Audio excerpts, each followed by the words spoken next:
আসসালামু আলাইকুম ওয়া রাহমাতুল্লাহ। প্রিয় দর্শক, এই ভিডিওতে আলোচনা করব ১. ১০ জায়গায় পেশাব পায়খানা করা নিষেধ। ২.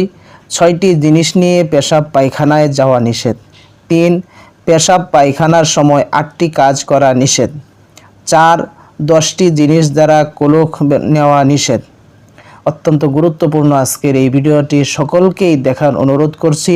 তবে ভিডিওটি শুরু করার পূর্বে আমি আপনাদের কাছে অনুরোধ করব, ভিডিওটি প্রচারের জন্য একটি লাইক দিবেন। পরবর্তীতে এমন ভিডিও পাওয়ার জন্য মুস্তাকিম 24 চ্যানেলটি সাবস্ক্রাইব করে পাশে থাকা বেল বাটনটি চেপে রাখবেন।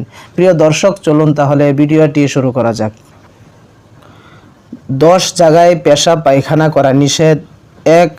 মানুষের চলাচলের রাস্তায়। ২. ছায়াদার ফলদার গাছের নিচে। ৩. অজু গোসলের স্থানে।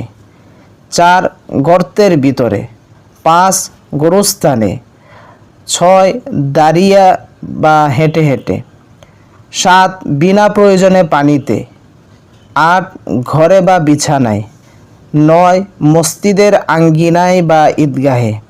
প্রিয় দর্শক, ৬টি জিনিস নিয়ে পেশাব পায়খানা যাওয়া নিষেধ। ১. আল্লাহর নাম। ২. নবীজির নাম। ৩. ফেরেশতাদের নাম। ৪.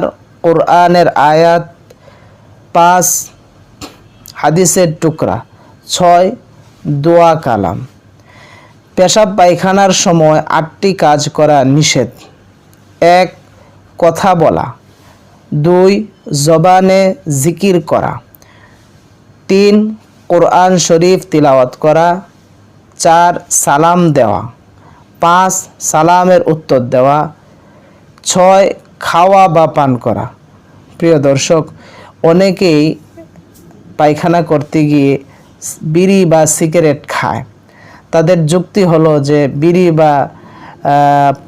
বিড়ি বা সিগারেট না খাইলে পায়খানা হয় না। দেখুন, এই কাজগুলো কিন্তু নিষেধ, খাওয়া বা পান করা।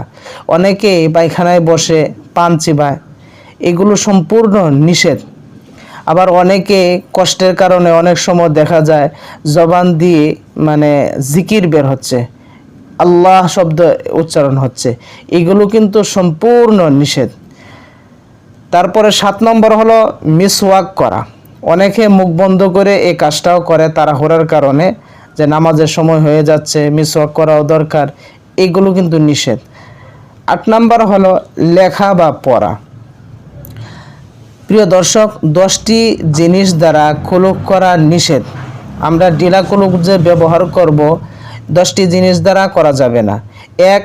হাড্ডি। ২. কয়লা। ৩. কাগজ। অনেক সময় আমরা এই স্বাভাবিক যে কাগজগুলো আছে, বই পুস্তক বা খাতা, এগুলো অনেক সময় না জেনে আমরা ব্যবহার করে ফেলি, এগুলো নিষেধ। ৪. কাঁচ। ৫. গাছের কাঁচা পাতা, এই কাজটাও অনেকেই করে থাকে, এইগুলো করা যাবে না। ৬. খাদ্যদ্রব্য। ৭. গোবর। ৮. জমজমের পানি।